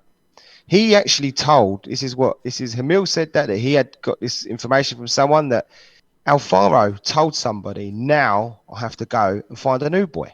Oh, wow. It's just unreal. Well, the other alternative, who else can you blame? The other one is Paret's corner. They've been blamed by other people as well for their delay in stopping that fight when he was in trouble. They could have just jumped in the ring. It shouldn't really just be left to Goldstein. You've got, is it Griffith's? Is it Emile's fault? Is it Clancy's fault for getting him to tell him to keep punching? Is it Ruby Goldstein's fault for delaying it? Is it Alfaro's fault for letting him fight in the first place? Or was it Paret's corner for not stopping it early? I mean, you've got 5 different excuses there. Make your own mind up. I mean, I think they're all at fault somewhere along the line. Not so much Emile, though, because he's a fighter. That's what he's going to do. It's very difficult, isn't it, with this situation, because you've got to remember something that we need to hark back to here is, although Paret didn't deserve to die, he had put that much mental abuse towards Emile Griffith in them 2 fights, in the build-up to them 2 fights, that Emile Griffith just had enough. And at that opportune moment, at the moment where he knew he had him, or he knew he had him hurt, he literally takes out his frustration on it. And he says that. He says that in his own words, he says that, as we mentioned, from a quote that he had. And understandably, in that red mist moment, he couldn't stop the punches flowing. But then also it's the responsibility of the corner, it's the responsibility of the referee, someone surrounding that fight, involved in that fight in some capacity, should have stopped it. It's as simple as that. But then it also goes back to the question of why the hell was Benny Paret in the ring in the first place? That was because his manager, Alfaro, was a greedy bastard, and he wanted to get that money while it was there. Because if he wouldn't have took that fight right there and then, they probably wouldn't have got the money they got for the fight. Let's be honest. You know how these big fights happen. A lot of fighters do end up going into it never 100% because they know if they cancel this fight at this point, will they ever get the fight again, or will it make the money that's being put on the table now? So Alfaro, with obviously the agreement of Paret, has gone in and well, it's not even so much the agreement. He's probably pushed him into it and coerced him to get in there and say, look, you're planning to retire after this fight anyway. Let's get the paycheck now. Let's have this final fight, go out in a blaze of glory. And then that's that. He didn't know he was going to go in there and never walk out of that ring again. And yet, no, he was never really checked properly. The medical staff at the time didn't have the science behind them to properly check them. Or the New York State Athletic Commission should also be held responsible, because surely at that point they should have intervened. With a beating such as the former beating, really, he should have been suspended for a certain amount of time. But he wasn't. He was just left to go out. Yeah, exactly. He was left to go out of the ring for 3.5 months and let to go in a fight against somebody like Emile Griffith, who it was going to be a ferocious fight. I mean, would it, if he had gone into an easier fight, would signs have become more apparent at that point, and maybe he could have been saved? There is a lot of ifs and buts and shoulda, woulda, couldas. Unfortunately, Benny Paret lost his life that night, but there are multiple variables here. There's multiple people that you can point the finger at and say it was their fault. But I think it boils down to Alfaro. Alfaro shouldn't have let him get in the ring that night. He shouldn't have pushed him to go in the ring that night. And people like Goldstein, people like the New York State Athletic Commission, they should have had a little bit of a better understanding of what had previously gone on. And I'm not slagging Ruby Goldstein. He's long gone now. He's not on this planet anymore. But let's be honest, he was a world famous referee. He should have stepped in. The New York State Athletic Commission should have done something more before the fight, knowing the beating that he'd suffered against Former. There's lots of things that you can say that should have happened. They just didn't. And unfortunately, Paret lost his life, and it left a scar. And it left them mental scars for Emile Griffith, who in that moment was doing what he was in the ring to do. And yet, that man had to live with that for the rest of his life. Yep. He did, and you. I mean, you're right. For me, I don't think he should have been in that ring. I think there was enough people around to have stopped him. He's moaning about his headaches as well. You know, there was even early where he sits in the corner and sits there sort of blankly, and you have to pinch him to get his attention. That is alarm bells right there, and that was early in his career. You know, there was something not right with him. It wasn't just Emile. And, you know, I hate to say it, the guy that sort of said Emile sort of picked up the paycheck at the end after Former basically ate him for dinner. That is pretty accurate description of what happened there. It's awful. A man has lost his life in the ring, and it was witnessed in front of millions on television, which was just awful. But I'll just quickly start off with the roundup and the rest of Emile's career, because there is a little bit in here. So the years that went by, Griffith actually began to refuse to disguise his sexuality, and he would end up going to gay bars near the Port Authority on 8th Avenue or down in Greenwich Village in New York. Now, it was even remembered that after fighting at the Garden in the main event, he would actually show up in the bars wearing his boxing trunks and shoes, no shirt, and a mink coat. It was illegal in New York for two men to be on the dance floor without a woman present. Emile was caught during a police raid, but when they found out that he was the world champion boxer, well, they protected him, as did the boxing world. Just before his fight in 1964, a match in London against Brian Curvis, Curvis actually told his terrified wife, Barbara, I have a date with a killer, Emile Griffith. And she replied that she would not be coming to the fight, no way. Curvis actually tried to reassure her by saying that, but the killer's lost his killer instinct, and that is precisely what happened with Emile. In his next fight, even, he backed away when he had someone in the corner. He lost that aggression. But Emile did decision Curvis in 15 rounds, and then he actually presented Mrs. Curvis with a nice bonnet he had designed himself. Emile did admit years later that the Paret third fight, I never wanted to hurt a guy again. I was so scared to hit someone. I was always holding back. Now, Emile continued to fight even with the nightmares. Dreams of Benny walking down the street, calling out greetings, extending his hand. But when Emile takes the hand, it's as cold and clammy, and it awakes Emile from that nightmare, essentially, in his own bath of sweat. So he turned to the glitz and glamour instead to try and use that as a coping mechanism, buying brand new Lincolns sprinkled with glitter, wearing colourful clothes. He's certainly massively out of the closet at this point. A big black leather bag along with a tiny white poodle cradled in his arm, and even Mother of Pearl, a luxury, substantial women's wear brand based in London that celebrates individuality, authenticity and sustainability. But still, people refuse to believe that he was gay. I mean, I don't know how you couldn't believe he was gay even in that time. But to be fair, it was the 60s, so eccentric dress sense was quite common. But not for a boxer. Now, when questioned again if he was gay, he would reply using the derogatory phrase, "I'm nobody's faggot." In the end, Griffith finished his career with more championship rounds under his belt than anyone in boxing history. 51 more than Sugar Ray Robinson, 69 more than Muhammad Ali.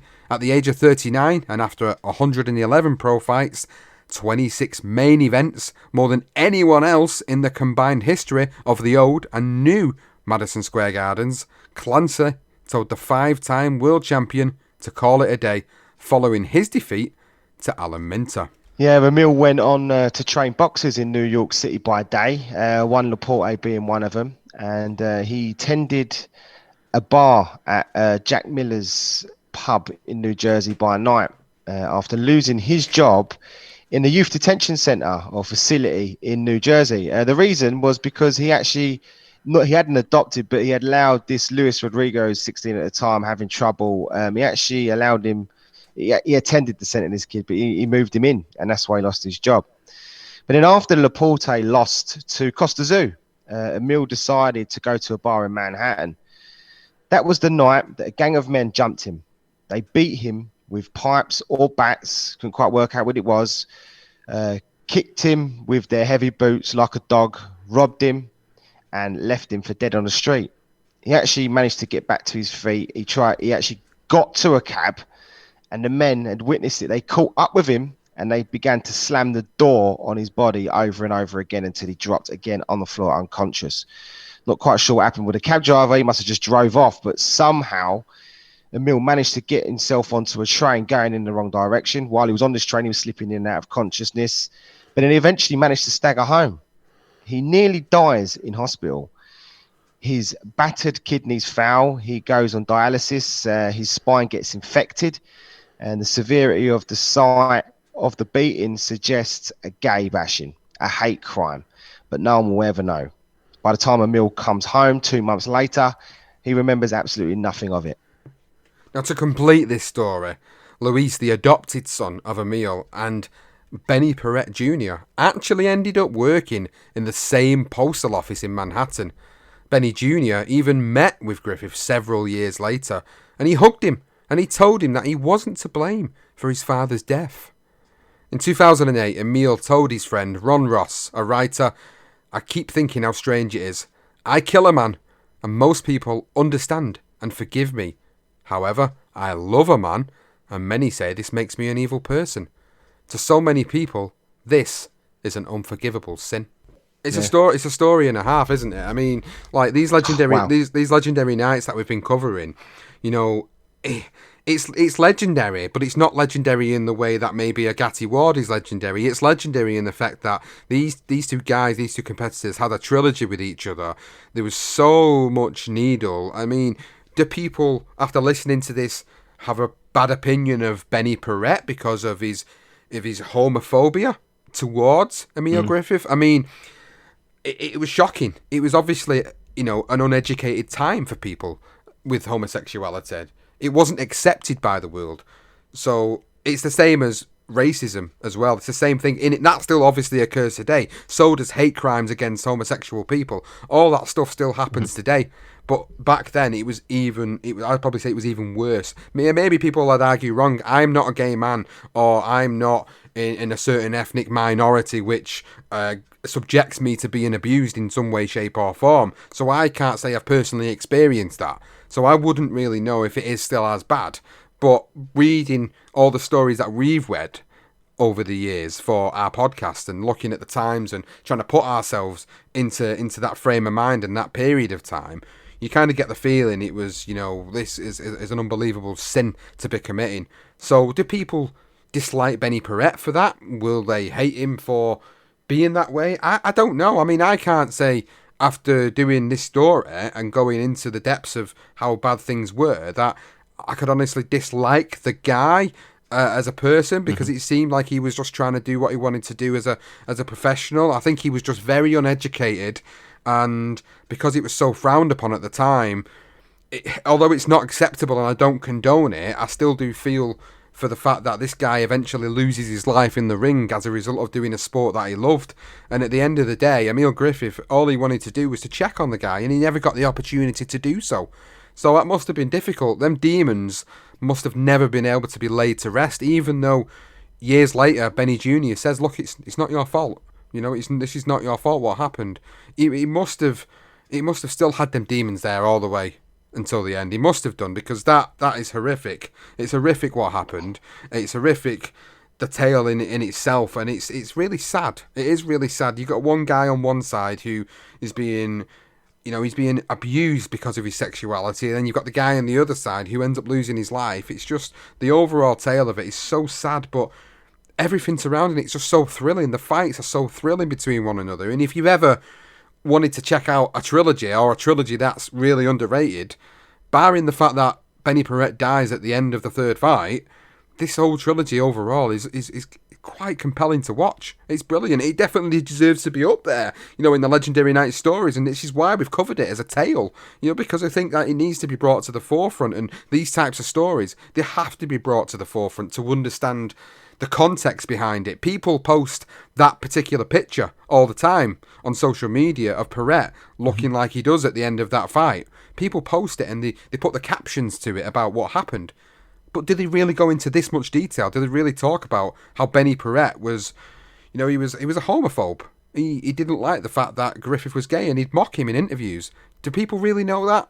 Well, if you didn't, you do now. And I'd like to know if that changes your opinion. As a listener, as a boxing fan, does that change your opinion on Paret? Does that make you feel sorry for Griffith? I honestly, genuinely love to know, because I've given my thoughts on it.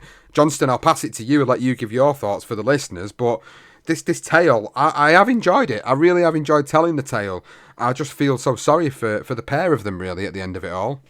Yeah, same here. It is it's fascinating twists and turns, isn't it? And you hit the nail on the head. Benny Paret, he wasn't educated at all. He was completely illiterate. He couldn't read, and there were times in the book, with Emile's book, where they refer to Emmanuel Alfaro actually reading the newspapers to him and making things out a little worse than they were. He would change the words and stuff.